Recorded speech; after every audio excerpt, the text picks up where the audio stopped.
Hey, what is up everybody, and welcome back to another video. That is right, we are back once again with Exandria Unlimited Calamity. Quite the mouthful when you try to say it quick. I absolutely loved the last episode, and apparently you guys did as well. It got a pretty goddamn warm reception, so I'm really happy about that. I'm glad you guys are enjoying it. And yeah, I really, like I said, I really enjoyed the first episode. But I did a little bit of sleuthing. I had to do a bit of backstory because there were some things that like maybe I should know that I just didn't know to like kind of get the story. So like when like for example when some of the guards and all that were showing up, like two of the guards showed up, which I didn't have a clue who any of them were. I have no idea. But I've tried not to delve too much into it because obviously then I'll just get spoilers and then I'll end up knowing what's going to happen in this campaign, and obviously I don't want that. So I've done like a little bit of research, but the only thing that I've really found out, and I'll probably still be wrong, but this leads up to the Calamity, hence the name. So from what I know, the Calamity is a war between the prime deities, which are the good gods, and the betrayer gods, which, as the name suggests, betrayed them. Because from what I know from the comments that you guys have been give me, Exandria exists. The gods didn't create Exandria, they just found it. They saw these like elemental creatures, they went there, and then they created humanity. The elemental creatures, or elemental titans, or whatever they were called, didn't like that. Then they wanted to destroy humanity, because humanity were learning like magic, arcane magic, like a pure form of magic from the gods. And some of the gods agreed with the titans, so then they became the betrayer gods and they joined forces with them. And the Calamity is the fight that they have that leads to the divergence, which is basically like BC AD for us, before Christ, Anno Domini for us, which is like, is it post divergence, PD? And then I'm assuming like maybe B before divergence, pre-divergence, I don't know. But the divergence is basically like starting from zero, going on. So yeah, like I said, maybe I've mixed something up, or maybe I haven't got something right, but that's what I currently know so far.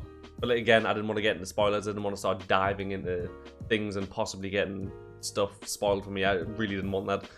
So yeah, that's what I know so far. But without further ado, let's continue. They're currently on the floating island of whatever its name was, because my god, there was so much information thrown at me that I was trying to remember. And they were talking about going, because they have to land every some time frame where they have to land in, for whatever reason, I don't know, like recharge their batteries or whatever, and then they go back like above the clouds, because that kid didn't know what weather was, didn't know what rain or sleet or snow or whatever it is, so they must be above the clouds where, you know, the atmosphere and all that isn't really affected them at all. Yeah. I'm rambling again, but we'll just continue. We'll see how it goes. Cannot wait. Let's go. Starting straight off. We've got to get her into school. All right, yeah. So they're still talking about the kids. Okay. And you see, the mother says, "Don't worry, darling. Weather is something we must only contend with for a month every 7 years." Right. Yeah. So I did see this bit. Yeah. So it's every 7 years you have to land for a month. I don't think I know the reason yet though. And walks along. Bumbershoot, get your bumbershoots, Wizards of Avalere! And you, the porter, opens a door, and through it you walk. As you walk through the door, there are some questions as you move through this place. I was gonna say, you walk through a door and immediately there's some questions being thrown at me. As you move through, you arrive in this next place. You're up in Gallimore, near where you need to go. the question of those crystal columns in Evenloft. Your assistants have basically said that reaching out to the Architect Arcane has not gone very well. Is there anything? Where does your mind go in this moment? I mean, I could just go talk to her now, I suppose. Oh, yeah. What was his name You again? have some hours still. You could go talk to her in person. Absolutely. Changeling, such an extravagant character. You head off to go find the Architect Arcane, Hierophant Abjura of the College of Abjuration, your ex-wife, Ooh. Laren Koramar Sealy. Speaking of Laren Koramar Sealy, we are going to cut to the depths of Avalier. We do not see the sky here. To be subterranean in a place that rarely touches the earth is a very interesting thing, but we are deep within the Meridian Labyrinth. So there's a floating city where all these, you know, mages and high-end people are living, and there's a subterranean area in a floating city. This floating city must be a pretty substantial size to get like an entire like city landscape, bustling environment, and to also then have a subterranean level of, you know, I don't know if there's going to be like a town or anything that lives underneath there, or if it's just little bits and bobs. I don't know. Network of passageways and arcane machinery, and we see a massive arcane engine, gleaming silver, polished to pure reflection of its surroundings and illuminated by the light of its own spell engines. And we see therein a powerful wizard. Abria, would you describe your character for us? Wizards! Hell yeah. Laren Koramar Sealy is this tall, lanky, dark-skinned elf. Her clothing is all gold and highly ornate, and even here in this place that never sees sunlight seems to like glow with the light of the sun. She has a purple cape kind of thrown over her shoulder. I love the fact that they show and in what her she looks hands, like. She's just tossing this little screwdriver, and every time it hits I'll the pause it air, for a second though. That her character right now looks the spitting image of a character from Arcane. If anyone's been watching my Arcane videos, there's like a council that's on there, and there's this one woman that's like in a gold. And it, I don't know. It's not like not spitting image. That was a bit dramatic, but you know, she looks a lot like her. it turns into a different tool and hits her hand. She catches it again as she's sort of checking over her great work. Looking at her face, she's very pretty and angular. And her eyes glow with like this gold energy that is exactly her magic, and it kind of radiates off of her. It's pretty cool way to show our magic.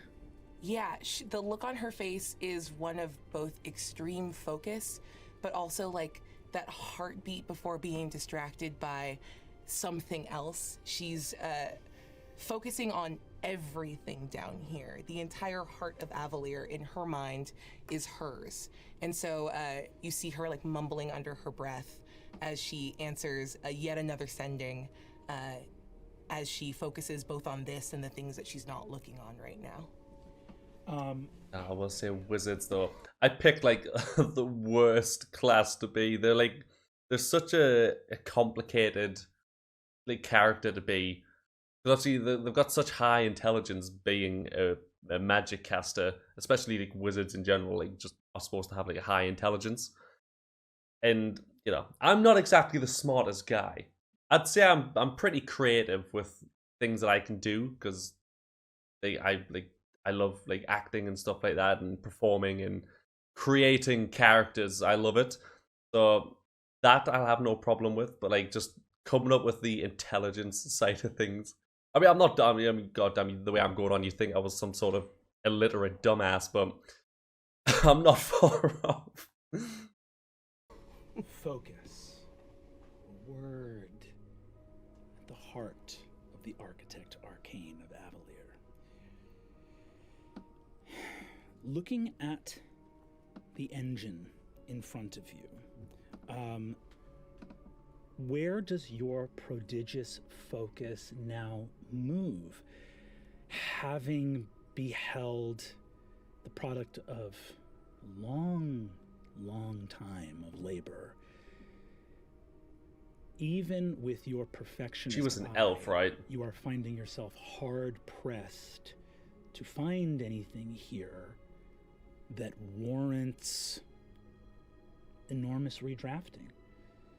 It's been a moment since your fixes have felt redundant, but I'm interested in how your character approaches this. Where does your focus go in the fullness of this engine? Are you looking at something internal, or has the time come to begin to think about how it connects to everything else? Yeah, now that I know I'm pausing that a lot more than I did last time, but it's just it's the way he like speaks about everything to create this story. I mean, like I said in the last one, obviously watching something, it's super easy to see what's going on. That you don't have to spell things out fully. Like, oh my god, he's walking over there. Look, he's found the thing that he was looking for. You don't have to like explain it. You can just show it. But storytelling, you have to go into very vivid, imaginative detail in order to, you know, paint this picture of this place that they're in, which is nutty. And then to like respond to that as well, which is what she's about to do, in explain what her character's doing. Storytelling at its finest. this great piece is fine, I think everyone else kind of moving through here seems a little more relaxed, but that's only tensed her up more. She's waiting for a break or a flaw or just that little heartbeat of like arcane flash before something goes awry. And then sort of seeing nothing and hearing nothing, her mind will drift towards the batteries and where all of that energy is stored and where the connections will be made once the replenishment happens. Mm-hmm. And then the cables and tethers back. She's a DM as well, right? Place that only she knows. Reading your instruments, the Eldritch batteries hum with power. Truthfully, the auxiliary batteries have had to kick into high gear. You are storing about as much as the city is capable of holding. However, it doesn't necessarily leave you feeling fully satisfied because this is some of the oldest technology in the city and its limitations are well known to you. Yeah. A bracelet around your wrist begins to pew, pew, and the ring of masks, tiny, less than an inch tall, but of masks hanging from a bracelet around your wrist, begins to glow, and you see the face of the guild master of the Navigators Guild glow in illusory light as Akami Ro attempts to reach out to you. Without looking down, I think she just sort of knows the masks by feel. She'll switch it on. Hi. Architect Arcane, how are you feeling this fine morning? I'm feeling great and don't care about small talk. What do you Always a pleasure. I would say that I just wanted to let you know that we've entered the outer horizon of the Toramundan Nexus. No inclement weather scheduled for arrival 10 minutes before sunrise. So, if that works for you, we can stall a little bit, but we will be in position over Kath Moira sometime shortly after 1 in the morning, and we'll begin our descent, and we'll take that amount of time to make sure we do it safely and slowly. But we should be terrestrial about 10 minutes before sunrise. We should be terrestrial. I love that. That's good. Is everything on the ground taken care? Are they ready for us then? We're fine and perfect here. Are the ground ones good? You know, I think there's always a few youths that like to sort of run around on the receptacles before the city lands, but they'll get... They'll move on unless they want to get crushed. You know, They'll move or don't. yes, they... You see...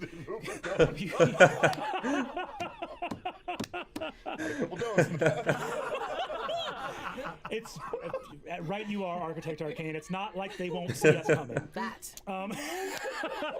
It's a choice. You see, you hear footsteps behind you. What? You see the Aormaton next to you. She's standing in the room. Yeah. You see Dweomer turns and says, "My lady, I hear approaching footsteps. Yeah. Should the veil of secrecy be enforced?" Yes, please. Thank you. She turns and walks out, and you hear, "It's me! It's me! It's me! Sorry, sorry." And you see a very old, kind of stick-thin man with sort of poofs of gray hair and a long, just a mustache that can be sort of that Sam Elliott at the longest it got. Sort of reed thin, walks up, arcane tools all around him, runs up. And says, my lady, sorry." And this is, of course, Callum Staff, right? Your chief. Of course. Callum Staff. I've just come from the Grand Geometer. Okay. Tomorrow, the apogee solstice. We've known for some time it was going to be that the celestial solstice would in fact be a celestial. Out all the way. Sorry. I can't believe it. And he holds a scroll out in front of you, and he says, "You told us to alert you. Yes. Should we receive a measurement above 0.025? How high? I open it. 0.5. Ooh, it's double. Oh god. Oh god.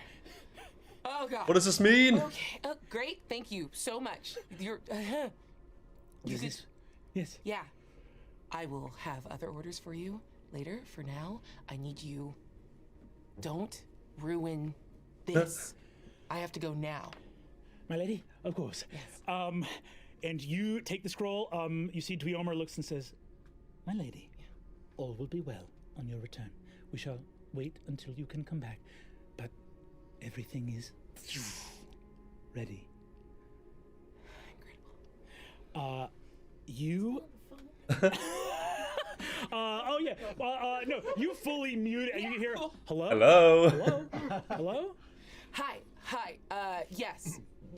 Is there an important thing? Pleasantry. I'm excited. You're excited. It's gonna be fine. Is there anything else? Laren, you know, if we don't have this relationship, we don't have to force it. No, and I like you. I like you. I also just like don't you. want to talk to you. I have better things to do. Like not killing us all on the descent. I like working with you, but you know, There's. it's kind of hard to shoehorn the niceties in at the end. Yeah. You know what I mean? Sort of like an doing it now, asterisk it in the feels text like- that goes to the footnote of "How are you doing?" Okay, I have to go. No, truly nothing but respect. I actually do. I so respect it. I will. Well, hey, listen. We'll have a month of not having to fly this thing. Epic. Yeah. We'll have a month of not having to fly this thing, right? Yes. Yeah. It'll be great. I gotta go. Okay. Oh. Everything you said. No. Hi. Why are you acting like this? Why do you act this And I way? hang up and I sprint. You take up. Where's your first instinct to go in this moment? I just need to get to private quarters. I need to spread this out and check it against my notes. Okay. Would you stay here in the Meridian Labyrinth, or would you return to your quarters? Quarters. You go up. There is a permanent gate somewhere that is keyed only to your official emblem as the Architect Arcane. You move through, appear back in your quarters. You're up in Gallimore. Yeah. You spread this thing out. If you want to do a check about it, you can do a check about it. But Yes, please. Yes, please. I wanna roll. Arcana? yeah, give me Arcana. Oh, 17 plus 10 is a 27. My arcane is +6. 14! No. Feels good. Celestial solstices are a fact of life on Exandria. They are a part of the arcane and divine environment. Every 20 or 30 years, one comes along, and the veil between realms becomes incredibly thin. That's what it is. Every Okay. 100, 120 years, you get what's called an apogee solstice. That's like the veil. Where the orbit of the spheres, the relationship of the moons of Exandria kick in, and everything aligns, and that veil becomes so thin that incredible workings of magic are possible. Now So it's essentially like having a winter solstice or Sozon's comet appear in Avatar, where your fire bendings just skyrockets. an apogee solstice was coming, but the grand geometer specifically reads ley lines because it's been recorded in the history of Avalier, your city, your home, that some apogee solstices are powerful enough to shift ley lines, to take the arteries and veins of the magical workings of this world and reshape them. You, reading the ancient lore of Avalier, were able to build the grand geometer to measure the strength of a coming apogee solstice. Based on your records, based on... Is this what the 0.25 was? Arcane psychometry and the ability to read the power of other celestial solstices from runes and holy sites in your travels all over the world. Avalier, as you know, travels on the ley lines of Exandria, flying all over, trading with a host of cities and civilizations. You were able to deduce that anything above a reading of 0.025 on the grand geometer would indicate that there would be some slight shifting of the ley lines. 0.025. You're reading 0.5. All right, so a 0.025. Did you say 0.025 or 0.025? I feel he said both of them, but maybe I'm just tripping massively, but it doesn't matter. So a 0.025 is like a slight changing of the ley lines. 0.5, that's literally double. I don't know how extreme of a change that will be. Clearly catastrophic enough to worry her, but I don't know what it means for everybody. Herself in this moment. I think even as she's checking against her notes and double checking because she doesn't trust other people, she's actively weeping because she's been working towards this for so long. And it's both relief that all of the things that she's sacrificed could be worth it for this one shot, and the terror that she has so little time to take advantage of this tremendous moment.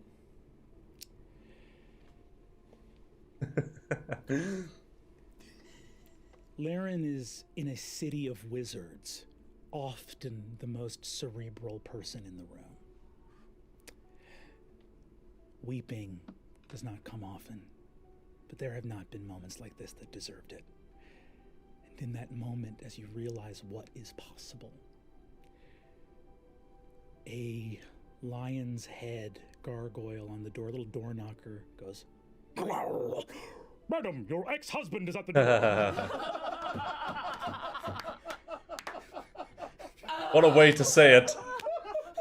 Should I tell him to fuck off? Throw open the door. My darling. And I clock very quickly that we are super magic right now. Hi, Quay. Hi. Hi. You're home during the middle of the day. Never happened when we were Got a lot together. of stuff to do to land. I do. Come in. Oh, thank you so much. You see, I've been trying to reach you through the normal means, and it seems that someone's been ignoring someone else's, you know, when we separated, we said that we would try to remain friends, try to keep open, clear lines of communication. You know, We are see a each other day all the out time. from the replenishment? Yeah, What all the more fucking reason. hairstyle All the more check do you reason. need from me? You look beautiful. What do you need? What do you Well, I was need? gonna say, why, thank you. Thank you. I'm just saying we're going to be down there a lot, probably mingling in the same. Right, so when they land, is that purely, because you said to get replenishments, is that purely just to stock up on, you know, necessities? Because I assume I'm going to be flying up in the air. Well, you don't have water or anything, but then again, they have magic, so I'm sure they could create water instead of rain. This is a freaking magic city full of wizards. I'm sure that that's in the realm of possibility of the things that they can do. So I don't know, like, I don't know the reason why they go down. Is it for a certain reason? Same folks, glad handing with the same people down there. If we can't even talk amongst ourselves, then it's going to be very awkward for us. It's going to be very awkward for me, frankly, having to explain why there's this weird coldness in the room. And, you know, I know that you're obsessed with your work. social status my problem right now? You don't have to. Just reply to my messages. The ones from Arya? Arya is just my assistant. Why did they break up?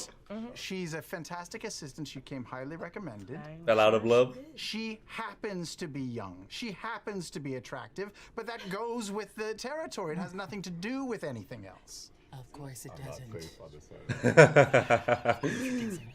You have my unadulterated attention. Well, right that now. would make the first time that's ever happened. I begin summoning a As you crackle with arcane energy that springs to your fingertips, you in between you, you see a momentary of paper as a little, and you look up and see the first of them approaching in the sky. The kites. You see spell kites. You hear cries and horn blasts. Behold, behold, Cathmoira has come into sight! And far off at the edge of the horizon is the base of a mountain. You can see from the beautiful front door that overlooks the descending city, Avalier built into the peak of a mountain which was lifted by mages long past straight into the sky, and you behold a terrestrial city, Cathmoira, which Avalier, let's be clear, geographically got the way better deal here, because Avalier gets to be on a solid mountain peak, and Cathmoira has to be a weird ring around a seat for the city to come back and land on. So Cathmoira is a ring of a city with a giant, you know, like 3 mile sort of just like runic flat with some like groove. I'm not gonna lie to you, that is exactly how I envisioned our city. It was just like a flat surface. I wasn't thinking of like mountain peaks and actual levels to it. IKEA fix the top of the city into. But you behold Cathmoira, and you see filling the sky in between you and Cathmoira in the distant horizon, still far, far off, a endless parade of spell kites. Now that you have come close enough, the people of Cathmoira, families that have been apart from each other for 7 years, which is the circuit of time that Avalier travels Exandria and trade and amassing its great librarium incantatum and trading for secrets and gold all across Exandria. It's come close enough that the families there can send their spell kites up, attached to beacon stones in different homes in Avalier. The kites seek them out, and the kites, brightly colored with long tails of paper, carrying baskets with baked goods and flowers that can grow in the earth below, not conjured magically, but real growing that things. answers my question a little Come bit. to light, and in between the two of you, you see a kite coming to your home with your name on it. Whose name? Who are we pointing at here? In the moment that Okay. I see it's for you, I'm already back on my, I'm taking other calls. before you go, I don't want to leave it like this, all right? I just was struck with the memory that the last time we landed the city is, you know, that's when we got married. Oh, good God. I remember. So, All these feelings. I don't know. We were okay once, and maybe we can be again. Just for a moment, just for the month that we're docked, and then you can go back to hating me.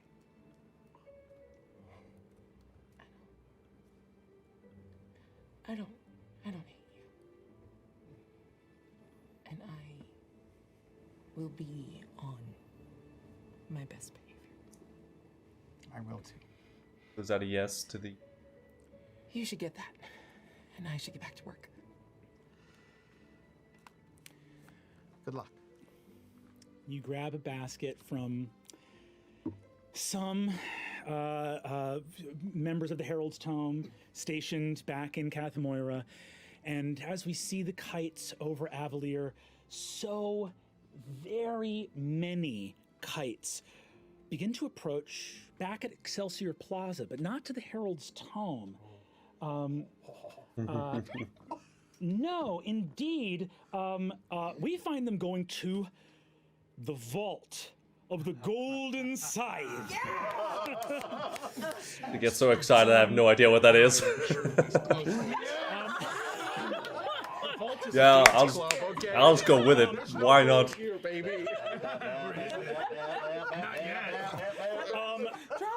It's dancing. Here in the vault, we see countless automata shouting silk-dressed sky pirates, it seems like almost. Proud merchants, barrels of summoning salt rolling, giant wheelbarrows full to the brim with diamonds, cut perfectly, wheeling throughout. Flowers, festivities, there is a bridled unicorn. And we see and all of this moves, and there is in the center of this chaos, this controlled chaos, this endless empire of arcane riches, we see a single man at the helm, the ringmaster of a circus of impossible. This is one of the wealth. characters. Yeah. Could you please describe Yeah. Nidus is, I'm gonna look at a picture of him because I always forget. Nidus is like kind of a stocky dude, like right around 5'10". He has long dreads cuffed with gold that come and lay just on his shoulder. It's a sorcerer like wearing bard. the red of the golden scythe.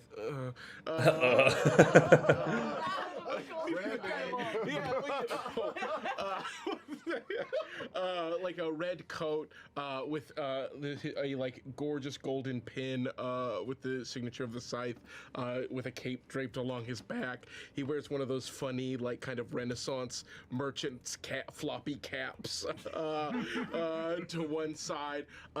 His face, long scar from his pirate days over his right eye. I know it's on my left, but I'm looking at a picture that's the reverse. So over his left, over his right eye. The viewers are also looking at Yes. flipped Yeah. image. Okay. Oh, is it flipped for them as well? I think so. I don't know. Anyway, over his right eye is a scar. Over his left eye, you see 3 tattoos. He has tattoos of X's. He's got 3 over his eye. A beard that ends in a golden Of ring. course. And then set. Guys are his, obsessed with face are, gold. 2 eyes of hazel, flecked with literal gold. It's expensive. Very expensive procedure. Put gold in your iris. I'm gonna get that. You see Nidus in the center of this, wheelbarrows moving, barrels getting rolled up onto giant Caro hulks that you built after all. And you look up and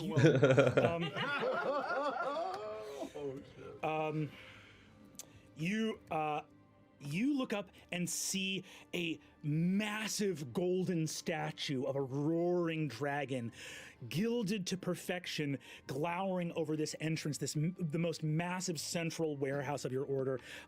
Next to you, wearing sort of dull red robes with a kind of classic, like sort of arithmeticians or like bookkeepers have a sort of conical hat. With a sort of long beard, looking a little bit dusty, is Alessander Kairos, your chief bookkeeper. Sire, the word has come down from the magisterium. The need was for 200 bounded wands. It seems that we've already approved that, but 100 is already exceeding the budget we set forward at the beginning of the quarter. Alessander, it's the replenishment. It's the replenishment, Alessander. Guildmaster, if you ask me to keep these books, I shall keep them. But I remind you that the Golden Scythe is not a consortium of wizards. We are merchants. I cannot produce something from nothing. We are a symbol of the riches of our city, right? And should we limit ourselves, we limit the potential of Avalier. So, Alessander, you're going to find me in your brilliance 100 more wands. Find it inside of you, good sir.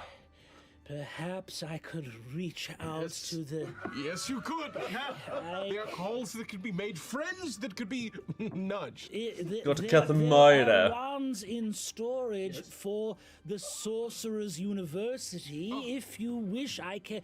But those... The children will have to go... If I move the wands from there and there... We'll have a whole month to acquire new wands before the city sets off. Alessander, this is not a problem worth dealing with. All right, sorry, Guildmaster. Alessander, do not apologize. These are the questions that need to be asked. However, they have solutions. You see that over your shoulder, Daenerys, who is your chief arithmetician, leans over and says, I believe actually our collection from the Circle of the Crescent Moon may actually, I believe that they have some wands on resource. So if we ask them to pay a portion of their contract, perhaps there's a discount in wands. I believe that might make up the difference, Alessander. Perfect. Alessander, Daenerys. Yes. Question. Alessander, Daenerys. You solution. Figure that out. He found it. You hear a booming voice from across the hall, again, moving through someone who is leading a very there's a full sphinx, a winged lion with a man's face walking. This is our, are we putting on the Parade of Beasts? You are, of course, the Golden Scythe is putting on the Parade of Beasts. The sphinx walks up and says, hello, I understand that I've been brought here for the Parade of Beasts. I am, of course, a speaking and thinking creature. We completely understand. Yes. We completely understand. The title Parade of Beasts is archaic in many ways. Yes. From a time when the riches of Avalier were not so that we would be graced by the presence of one such as yourself. Great. You may call me, Ferromine. Great. Ferromine.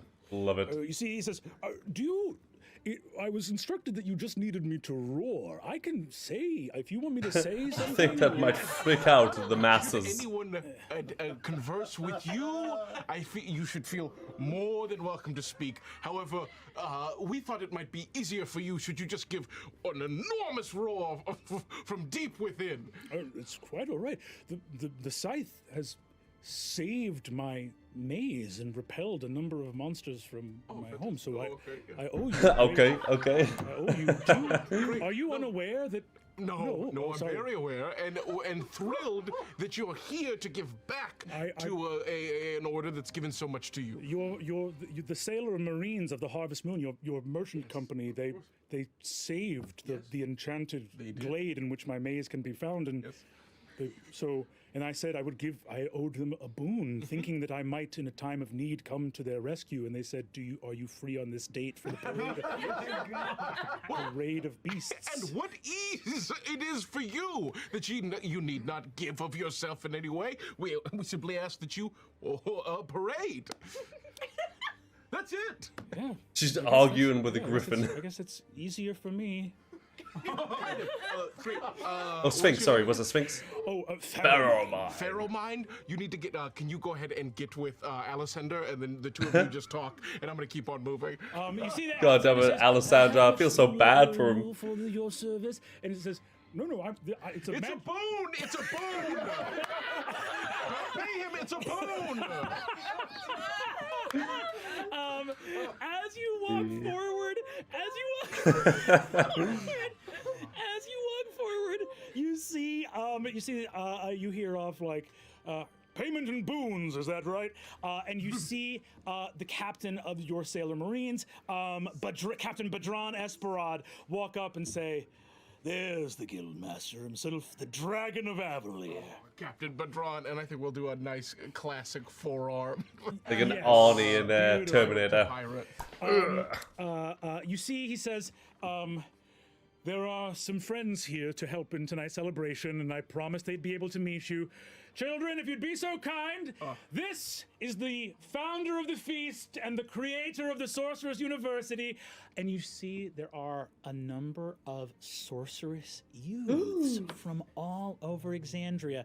You see they're up in robes of gold, standing there. Some of them have scintillating dragon scales, some crackle with electricity. These are sorceress children. They're children that have manifested a connection innately to magic. And they line up in these robes and go, "Thank you, Guildmaster Nidus Okiro, for creating the Sorcerer's University so that we could study magic." Do. And you see that the Trump, and they create a Do the thing. roaring Show them. dragon that moves for tonight's fireworks extravaganza. These kids have already learned how to. They're like disjointed. so. It comes apart at one point. It splits in half.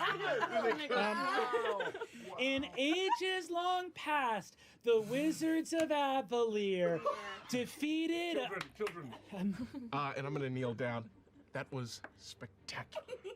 You are all going to do a fantastic job at tonight's event.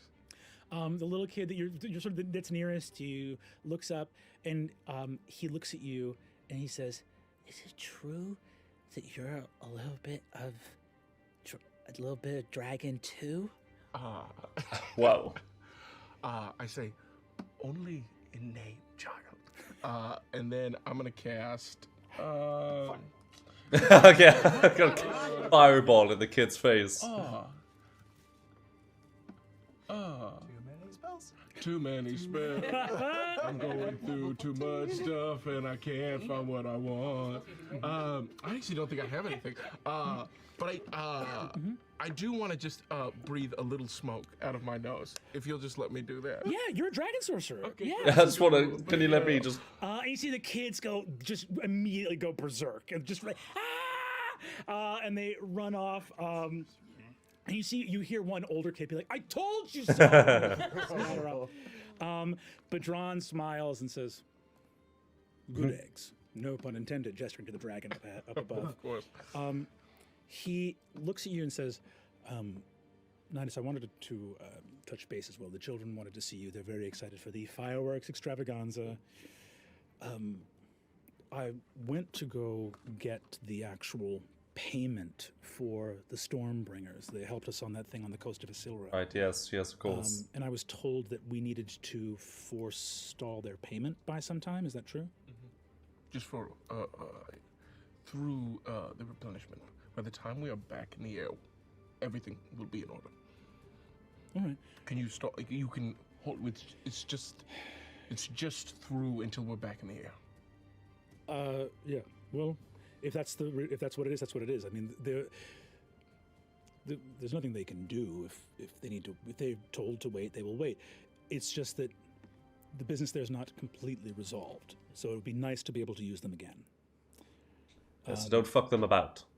Do they have to wait the entire month while we're terrestrial, or? I mean, hopefully, once certain debts are paid, given after this, upon our return, certain debts will be paid, which will hopefully fill coffers, which will free things up. But right now, Badran, I really, we need to keep this one on hold.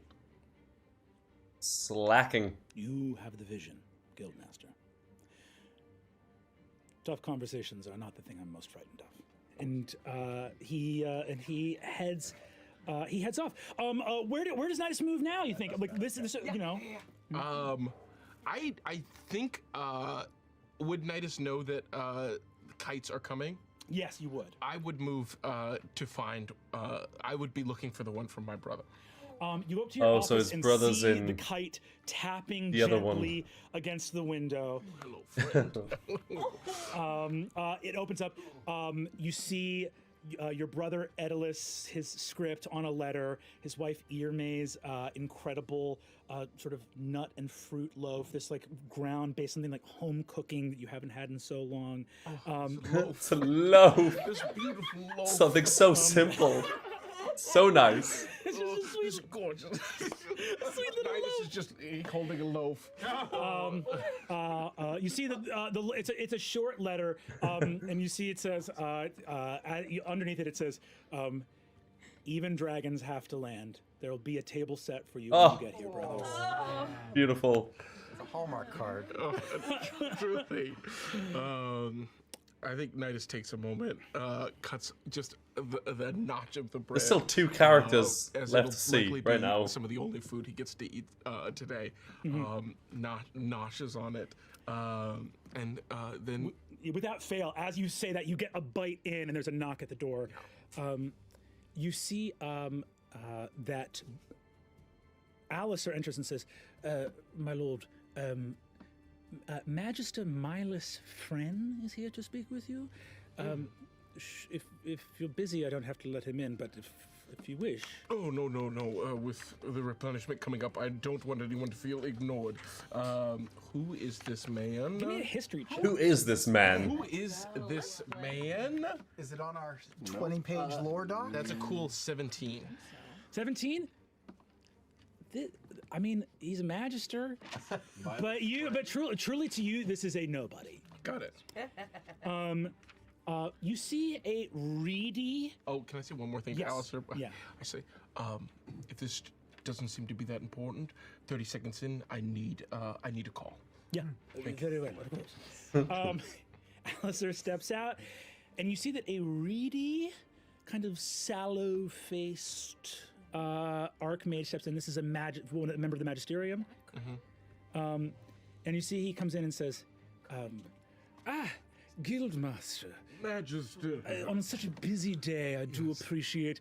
I am so sorry that time has worked out that I must bother you on such a busy occasion. Oh, think nothing of it. But I've heard you might be the man to come talk to.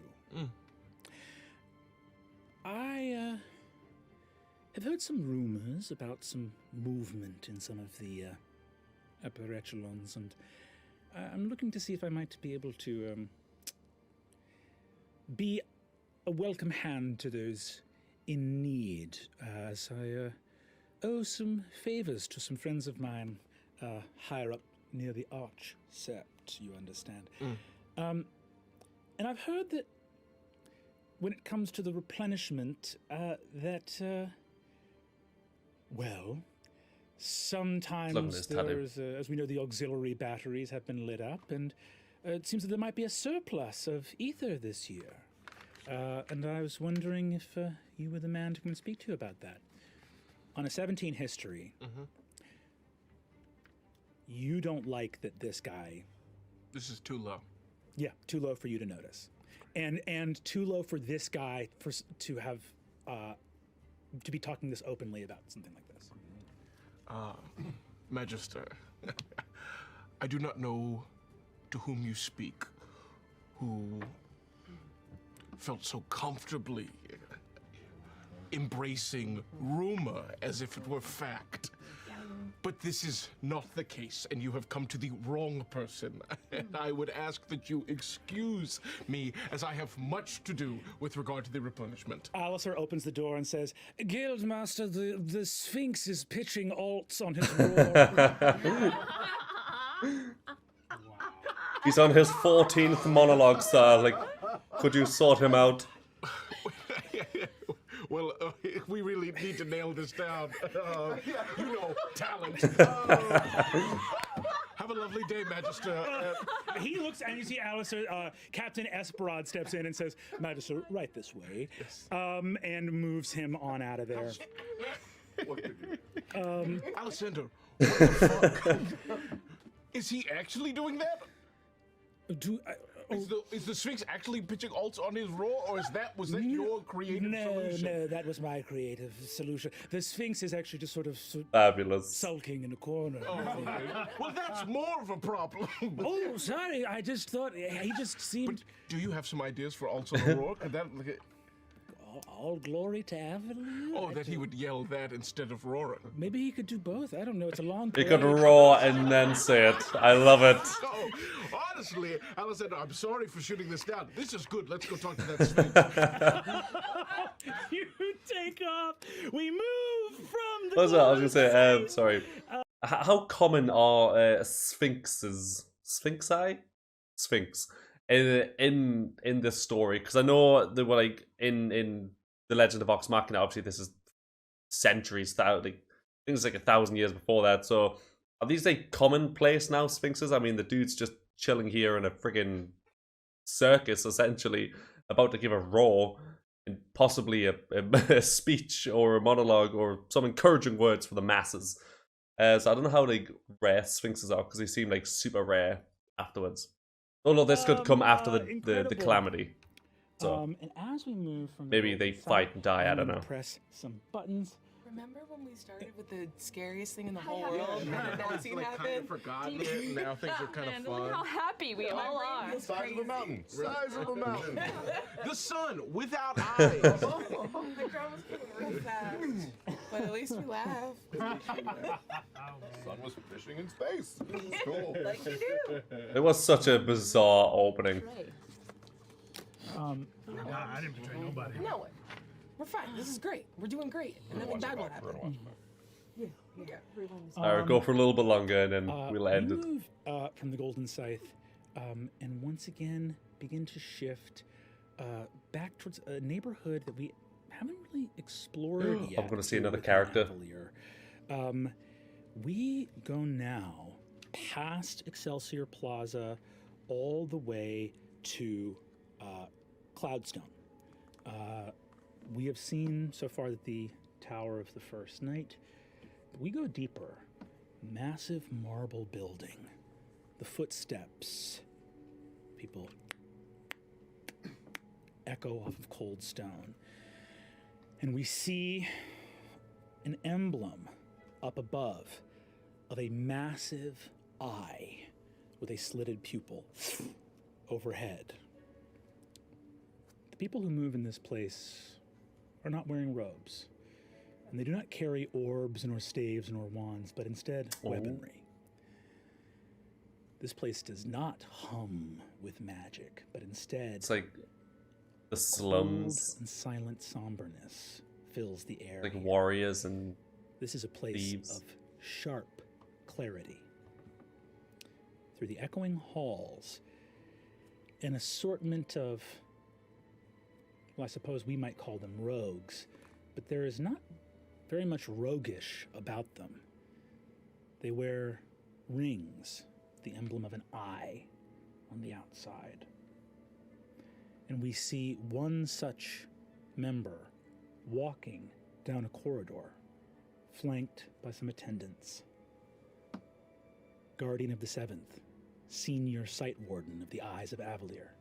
Travis, did you describe your character?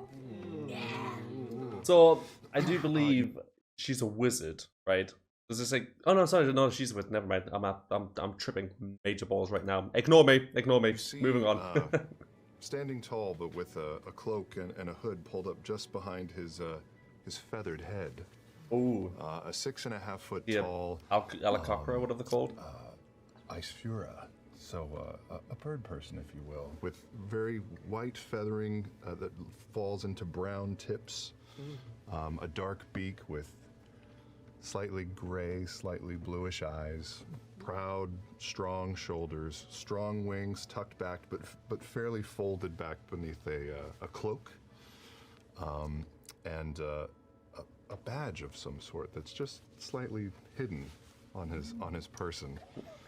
his arms sort of tucked in tight, only to, if for no other reason than to hide the double holstered axes, hand axes that are underneath his arm, and wraps around his wrists and his taloned fingers and feet as he moves along. And this is Sarit, a Grumpnin. All right, I think we'll stop it there before we start getting into Sarit's storyline. I assume once all of these different stories are like told of like where they are in this place, obviously apart from there too, because they know each other clearly. I assume they're all gonna possibly come together, band together, maybe to fight something, or I don't know. I know this all leads to, like I said, to the Calamity, so I'm wondering if they're gonna fight together, fight the gods that are fighting them. Yeah, sorry, as I was saying, yeah, I don't know if they're gonna use all this to bring their stories together and then fight something. Because obviously there's gotta be something going on. This is all just, you know, the happy point in the story where, you know, he's showing all the characters and they're like, oh yeah, they're gonna dock at 7 years, they're gonna, you know, possibly see their families again, maybe, if they can all come together. Obviously, he's gonna see his brother. And then I assume maybe later on in this episode, or maybe, you know, the next episode, or maybe even the episode after that, shit's gonna go down, stuff's gonna start happening, and then all of a sudden they're gonna have to come together and fight. Like I said, apparently the Calamity lasts centuries, which is a pretty goddamn long time, I'm not gonna lie to you. And I'm not sure of all of their races, but I'm fairly certain the wizard, she was an elf, right? If not a half elf. Which they live for quite a long time, but not centuries, or like maybe 2 if they're absolutely lucky. I think 108 years was round about the time frame for them. Or maybe that was a half elf, maybe full elves live longer. But I don't know what he said this was, like the race. I've still got that thing on, so I'm saying it like you guys know what I'm looking at, yeah? Sarit, his character. Sarit, the character. The race that he looks like an Aarakocra, but I don't know if he was, because I'm fairly certain he said it's something else. But I know Aarakocras don't live very long, they only live for like 40 years or something like that. Because my girlfriend's character in our story is an Aarakocra. She's a ranger. I was gonna say hunter there. She's a ranger, but she's made her character so it's like she's not half and half. She's not half human, half Aarakocra, but she is an Aarakocra that looks human, but she has like bird features, kind of like a harpy, if you want to put it that way. But her character, we made it that way just in case we wanted to continue the story, because my friend's character, he's Dragonborn, so he lives for obviously quite a long time. I'm a half elf, I live quite a long time. She does not, so we've made her at least human age, so she can kind of keep going with the story. There's probably other ways we could go around it, and you know, the DM could throw us a ball and be like, oh yeah, you find an orb that slows her aging down by half, and then, you know, that kind of does the same thing. But you know, regardless. But you know, god damn it, man, I've said that the other day as well. But you know, but yeah. So I don't know what's gonna happen. I'm trying to theorize of stuff that's gonna happen so long down the road. But yeah, we'll figure it out. But I really enjoyed that episode. We've managed to get all but one character now, which I'm really looking forward to seeing the last character. And then, like I say, I hope that their stories kind of come together at some point, because you know, I think it would be kind of difficult and also kind of redundant to have all these characters that are just all doing their own little thing and then never once, you know, join forces and come together. They're living on a rock, essentially, so I'm assuming it's not that big to the point where they don't know each other. Then again, I don't know, maybe. But yeah, anyways, enough theorizing. Really enjoyed the episode as per usual. Had its funny moments as well, which I really enjoyed. Yeah, thank you guys so much for watching this episode. Like I said, the last one did pretty well. I think we're sitting at a comfortable 1,200 views right now, which is awesome. Can't thank you guys enough for that. If you enjoyed it, please do leave a like, comment, and subscribe. It does help massively, and I do massively appreciate it. I've been looking at Baldur's Gate 3 again because of that one scene that's went viral. I'm sure you guys know which one I'm on about. It's it was a bit weird. I'm not gonna lie to you, but hey ho, I can't wait for that game to come out because, like I said, I plan on streaming that. So I think it comes out on the 3rd of August, right? But I think I might still be away because I'm going to Skegness with my family for a week, and we leave on the 28th of this month. So I might be a little bit late to the party playing it, but I'll get it as soon as I get back, and I'll try and stream it straight away. So yeah, hopefully that'll be fun. Yeah, thank you guys so much for watching, and I will see you all in the next video. Goodbye.